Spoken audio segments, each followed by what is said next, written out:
Hello दोस्तों, नमस्कार। मैं अखिलेश बहुत बहुत स्वागत करता हूं आपके अपने YouTube channel target with Ajay sir में। जैसा कि आपको पता है, यूपी ट्रिपल एस ANM का एग्ज़ाम 6 फरवरी को होने वाला है और इसको ध्यान में रखते डेली आपको 2 रिवीजन क्लास चलाई जाती है। इसमें एक टारगेट विद अजय सर पर चलती है और एक टारगेट विद अजय सर 2.0 पर चलती है। टारगेट विद अजय सर 2.0 पर की क्लास सुबह में 8 बजे मिलती है, तो आप लोग जरूर उस चैनल को सब्सक्राइब कर लेंगे। डिस्क्रिप्शन में लिंक दिया गया होगा, या फिर target with Ajay sir 2.0 search करके भी ज्वाइन कर सकते हैं, उस चैनल को सब्सक्राइब कर सकते हैं। चलिए आज देखेंगे 20 महत्वपूर्ण प्रश्न। टॉपिक है मेंटल हेल्थ नर्सिंग से संबंधित 20 महत्वपूर्ण प्रश्न देखेंगे। अगर प्रश्न अच्छा लगे तो वीडियो को जरूर आप लोग लाइक कर दीजिएगा। आज का पहला प्रश्न है, हेलुसिनेशन क्या होता है? हेलुसिनेशन क्या होता है? तो 1 नंबर का सही आंसर हो जाए मानसिक रोग होता है, ऑप्शन नंबर बी सही हो जाएगा। हेलुसिनेशन एक मानसिक रोग है, ऑप्शन नंबर बी सही हो जाएगा। 2 नंबर प्रश्न, निम्नलिखित में से कौन सा मेनिया का लक्षण नहीं है? तो मेनिया का लक्षण कौन सा नहीं होगा? तो ऑप्शन नंबर सी, मनोगत्यात्मक गतिविधि कम हो जाती है इसमें। ये मेनिया का लक्षण नहीं है, ऑप्शन नंबर सी सही हो जाएगा 2 नंबर का। 3 नंबर प्रश्न देखेंगे। 3 नंबर क्या है? मेनिया के स्टेज जिसमें प्रसन्नता का उच्चतम स्तर पाया जाता है उसको क्या कहते हैं? वह स्तर क्या है? उसको क्या कहते हैं जिसमें मेनिया के उच्चतम स्तर पर मेनिया के स्टेज पर प्रसन्नता का उच्चतम स्तर पाया जाता है, उसको क्या कहते हैं? तो 3 नंबर का सही आंसर होगा इलेशन कहा जाता है, ऑप्शन नंबर आपका बी सही हो जाएगा, इलेशन। मेनिया का वह स्टेज जिसमें प्रसन्नता का उच्चतम स्तर पाया जाता है उसको इलेशन कहा जाता है, ऑप्शन नंबर बी आपका सही हो जाएगा। 4 नंबर प्रश्न देखेंगे। 4 नंबर प्रश्न है, निम्न में से मूड डिसऑर्डर के लिए गुड प्रोग्नोस्टिक कारक कौन सा है? तो 4 नंबर का सही आंसर ऑप्शन नंबर डी, मतलब आपका बीमारी का अचानक उत्पन्न होना। ऑप्शन नंबर बी है बीमारी से पूर्व व्यक्ति की अच्छी समायोजित जिंदगी और टिपिकल क्लिनिकल लक्षणों की उपस्थिति, ये तीनों मूड डिसऑर्डर के लिए गुड प्रोग्नोस्टिक कारक है, इसलिए ऑप्शन नंबर यहाँ पे आपका डी सही हो जाएगा, उपरोक्त सभी। 5 नंबर प्रश्न देखेंगे। 5 नंबर प्रश्न है, मेनिया के इलाज में प्रयोग में ली जाने वाली ड्रग ऑफ चॉइस है, इसमें से कौन सा है जो मेनिया के इलाज में ली जाने वाली ड्रग ऑफ चॉइस है? तो 5 नंबर का सही आंसर है ऑप्शन नंबर सी, लिथियम, जो कि मेनिया के इलाज में जो ऑप्शनल चॉइस ड्रग की चॉइस होती है वो उसका नाम क्या है? तो लिथियम, ऑप्शन नंबर बी सही हो जाएगा। प्रश्न नंबर 6 देखेंगे। प्रश्न नंबर 6, एक मानसिक रोग जिसे स्टीरियो टाइप स्पीच के नाम से भी जाना जाता है उसको क्या कहते हैं? वह मानसिक रोग जिसको स्टीरियो टाइप स्पीच के नाम से भी जाना जाता है तो उसको कहते हैं वर्बिजेरेशन कहा जाता है, ऑप्शन नंबर यहाँ पे डी से हो जाएगा, वर्बिजेरेशन कहा जाता है मानसिक रोग जिसमें स्टीरियो टाइप स्पीच के नाम से भी जाना है तो उसको क्या कहते थे? वर्बिजेरेशन, ऑप्शन नंबर डी यहाँ पे सही हो जाएगा। 7 नंबर प्रश्न देखेंगे। 7 नंबर प्रश्न क्या है? एक मानसिक रोग जिसे स्टे टाइप मूवमेंट भी कहा नाम से भी जाना था उसको क्या नाम है उसका? वह मानसिक रोग जिसे स्टेरियोटाइप मूवमेंट के नाम से जानते हैं उसको क्या कहते हैं? तो 7 नंबर का सही आंसर है ऑप्शन नंबर ए, मैनरिज्म कहा जाता है, ऑप्शन नंबर ए यहाँ पे सही हो जाएगा। 8 नंबर प्रश्न देखेंगे। 8 नंबर प्रश्न क्या है? किसी उद्दीपन की अनुपस्थिति में भी मरीज का उद्दीपन का आभास होना क्या कहलाता है? तो किसी उद्दीपन की अनुपस्थिति मरीज में उद्दीपन का आभास होना क्या कहलाता है? तो ऑप्शन नंबर सी, हेलुसिनेशन कहलाता है, ऑप्शन नंबर सी हो जाएगा हेलुसिनेशन। अगर किसी मरीज में उद्दीपन की अनुपस्थिति है और मरीज उद्दीपन का आभास करता है तो उसको हेलुसिनेशन कहा जाता है, ऑप्शन नंबर सी सही हो जाएगा। 9 नंबर प्रश्न देखेंगे। 9 नंबर प्रश्न है, अंधेरे में रस्सी को सांप समझना किस मानसिक लक्षण किसमें मानसिक लक्षण ये पाया जाता है? अगर कोई व्यक्ति है वो अंधेरे में रस्सी को सांप समझता है तो किस मानसिक लक्षण में पाया जाता है? ये कौन से मानसिक रोग में ये लक्षण पाया जाता है? तो 9 नंबर का सही आंसर ऑप्शन नंबर बी सही हो जाए, इल्यूजन कहा जाता है उसको। अगर अंधेरे में कोई व्यक्ति रस्सी को सांप समझता है तो वो मानसिक रोग किस मानसिक रोग का लक्षण है? तो एलूजन कहा जाता है उसको, ऑप्शन नंबर बी सही हो जाएगा 9 नंबर का। 10 नंबर प्रश्न देखेंगे। 10 नंबर प्रश्न क्या है? 10 नंबर प्रश्न, निम्न में से कौन सा कारक मूड डिसऑर्डर के दौरान गुड प्रोग्नोस्टिक कारक होता है। अभी ऊपर आपने बैड पूछा, बैड पढ़ा, यहाँ पे गुड डिसऑर्डर के दौरान जो होता है उसको क्या कहते हैं?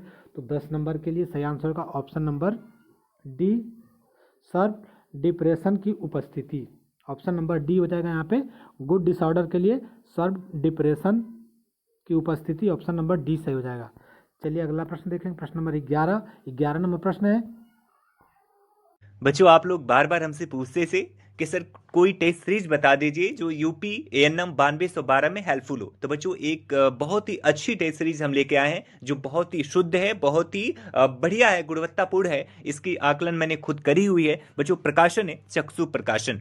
चक्षु प्रकाशन है बच्चों, ये कई सारे क्षेत्रों में किताब देते हैं, कई सारे एग्जामिनेशन के लिए किताब बनाते हैं। और ये बच्चों मार्केट में एकदम नई किताब है, यानी कि आपके नए सिलेबस के हिसाब से पहली किताब है जो मार्केट में अवेलेबल हुई है। और बहुत ही अच्छी किताब है बच्चों, बहुत ही गुणवत्तापूर्ण है। और सबसे अच्छी बात है बच्चों कि ये आपके नए सिलेबस के हिसाब से बनाई गई है। ठीक है, आपके एकदम नए सिलेबस के हिसाब से बनाई गई है। आपके 9212 को इसने टारगेट किया है बच्चों। और इसमें टोटल बच्चों 25 टेस्ट सीरीज इसमें दिए गए हैं बच्चों। 25 टेस्ट सीरीज आप लगाएंगे और साथ में बच्चों इसके आंसर के साथ साथ यहाँ पे आप देख लेंगे क्वेश्चन से, लगातार पहले क्वेश्चन से, और उसके बाद से बच्चों यहाँ पे आंसर दे दिया गया है, साथ में व्याख्यात्मक हल भी दिया गया है, पूरा डिस्क्रिप्शन दिया गया है। यानी जिस भी क्वेश्चन में आपको डाउट लगे आप आके व्याख्या में देख सकते हैं बच्चों। तो इसे आप मार्केट से लें और बच्चों इसे लगाएं, आपकी तैयारी को धार मिलेगा। ओके बच्चों, ऑनलाइन भी खरीद सकते हैं बच्चों, यहाँ पे देख सकते हैं फ्लिपकार्ट, अमेजन और स्नैपडील पे भी ये अवेलेबल है। ठीक है बच्चों, और डिस्क्रिप्शन बॉक्स में लिंक दिया गया है। ओके बच्चों, 11 नंबर प्रश्न है, निम्न में से कौन सी दवाई एंटी साइकेटिक दवाई नहीं है? इसमें से निम्न में से कौन सी एंटी साइकेटिक दवाई नहीं है? तो 11 नंबर का सही आंसर ऑप्शन नंबर बी एमिप्रामीन जो कि एंटीसाइटिक दवाई नहीं है, ऑप्शन नंबर यहाँ पे बी सही हो जाएगा। अगला प्रश्न देखेंगे 12 नंबर प्रश्न। 12 नंबर से प्रश्न से पहले एक रिक्वेस्ट करना चाहेंगे, अगर अभी तक आपने चैनल को सब्सक्राइब नहीं किया है तो चैनल को सब्सक्राइब कर लीजिए, और दूसरा channel target with Ajay sir 2.0 भी सब्सक्राइब कर लिए। वहाँ पे डेली आपको एक रिवीजन क्लास चलाई जाती है सुबह में 8 बजे, तो जरूर आप लोग target with Ajay sir 2.0 subscribe कर लीजिएगा। 12 नंबर प्रश्न है, 12 नंबर प्रश्न की तरफ चलते हैं। निम्न में से कौन सा एंटी डिप्रेसेंट का दवा का उदाहरण है? इसमें से कौन सा है जो कि एंटी डिप्रेसेंट के दवा का उदाहरण है? तो 12 नंबर का सही आंसर हो जाएगा ऑप्शन नंबर डी उपरोक्त सभी। मतलब ये जो तीनों दवा है फ्लोक्सेटिन, क्लोमिप्रामीन और एमिट्रिप्लिन जो कि है, ये तीनों उपरोक्त एंटी डिप्रेसेंट की दवा है, इसलिए उपरोक्त आंसर डी यहाँ पे सही हो जाएंगे। अगला प्रश्न देखेंगे 13 नंबर प्रश्न। 13 नंबर प्रश्न है आपका, निम्न में से कौन सा एंटी डिप्रेसेंट दवाई के प्रयोग का इंडिकेशन नहीं है? इसमें से कौन सा है जो कि डिप्रेसेंट दवाई का इंडिकेशन नहीं है? तो इसका सही आंसर होगा 13 नंबर का option number A. Option number आपका ए से हो जाए मैनिक अटैक जो कि एंटी डिप्रेसेंट का इंडक्शन नहीं है, ऑप्शन नंबर ए से हो जाएगा। अगला प्रश्न देखेंगे 14 नंबर प्रश्न। एंटी डिप्रेसेंट दवाई का साइड इफेक्ट क्या होता है? तो एंटी डिप्रेसेंट दवाई का साइड इफेक्ट होता है त्वचा पर चकत्ते पड़ने लगते हैं, बझापन की शिकायत आ जाती है, या फिर ट्रेमर की शिकायत आती है, इसलिए ऑप्शन नंबर यहाँ पे उपरोक्त सभी डी आंसर सही हो जाएंगे। प्रश्न नंबर 15 देखेंगे, ईसीटी में प्रयुक्त किए जाने वाले वोल्टेज की मात्रा कितनी होती है? जब ईसीटी दिया जाता है, ईसीटी का पूरा नाम क्या होगा आप लोग कमेंट करके बताएंगे। ईसीटी में जब प्रयुक्त किए जाने वाला वोल्टेज होती है उसकी मात्रा कितनी होती है? तो 15 नंबर का सही आंसर है ऑप्शन नंबर बी 90 से 140 वोल्ट की वोल्टेज दी जाती है, ऑप्शन नंबर यहाँ पे बी सही हो जाएगा। प्रश्न नंबर 16, एक मरीज को लगाई जाने वाली ईसीटी का समय होता है कितने समय तक? ईसीटी जो लगाया जाता है 90 से 140 जो होता है वो कितने समय तक एक झटका दिया जाता है? तो 16 नंबर का सही आंसर ऑप्शन नंबर बी 0.1 से 1 सेकेंड तक। 0.1 से 1 सेकेंड तक एक झटका दिया जाता है, इससे लंबा झटका नहीं देना चाहिए। चलिए अगला प्रश्न देखेंगे, प्रश्न नंबर 17, ईसीटी के दौरान प्रयुक्त की जाने वाली धारा की मात्रा होती है, उसमें से कितनी धारा की मात्रा प्रवाहित की जाती है? तो 17 नंबर का सही आंसर हो जाएगा ऑप्शन नंबर ए 100 से 200 से 1600 मिली एम्पियर की धारा प्रवाहित की जाती है। महत्वपूर्ण प्रश्न है ये, और इसके ऊपर वाला जरूर दोनों प्रश्न देख लीजिएगा। अगला प्रश्न देखते हैं, प्रश्न नंबर 18। साइकोथेरेपी का एम क्या होता है? एम मतलब लक्ष्य। साइकोथेरेपी का लक्ष्य क्या होता है? तो 18 नंबर का ऑप्शन नंबर डी सही होगा। मतलब देख लेते हैं तीनों ऑप्शन। मरीज में पाए जाने वाले असामान्य लक्षणों को ठीक करना, ये उसका लक्ष्य होता है। और मरीज में असामान्य व्यवहार को सामान्य करने के लिए प्रयास करना, ये भी साइकोथेरेपी का लक्ष्य होता है या फिर एम होता है। और सकारात्मक वृद्धि को बढ़ावा देना, ये भी लक्ष्य होता है। इसलिए ऑप्शन नंबर डी उपरोक्त सभी आंसर यहाँ पे सही हो जाएंगे। 19 नंबर प्रश्न देखेंगे। 19 नंबर प्रश्न है, नर्स के मुताबिक एक उदास ग्राहक के लिए सबसे कठिन कार्यों में से है कौन सा? एक सबसे मतलब उदास ग्राहक है या फिर मरीज है, उसमें सबसे अधिक कठिन कार्य है, उसमें से इस तीनों चारों में से कौन सा सबसे अधिक कठिन कार्य होगा? तो 19 नंबर का सही आंसर होगा ऑप्शन नंबर ए, पश्चाताप और अपराध।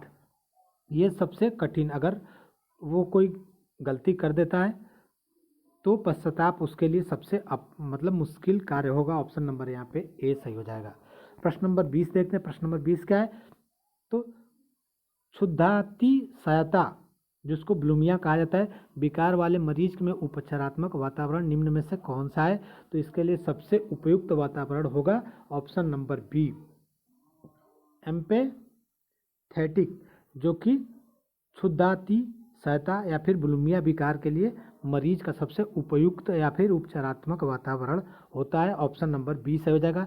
ये थे 20 महत्वपूर्ण प्रश्न। कल पार्ट 2 इसका 21 से 40 नंबर तक प्रश्नों की सीरीज आएगी, उसको भी देखना ना भूलिएगा। Thank you for watching, thank you so much. और एक रिक्वेस्ट करना चाहेंगे कि अगर अभी तक आपने चैनल सब्सक्राइब नहीं किया है तो चैनल को सब्सक्राइब करिए, लिंक को अपने दोस्तों के पास भी शेयर कर दीजिएगा ताकि अधिक से अधिक लोग हमसे जुड़ सके। Thank you for watching, thank you so much, bye bye.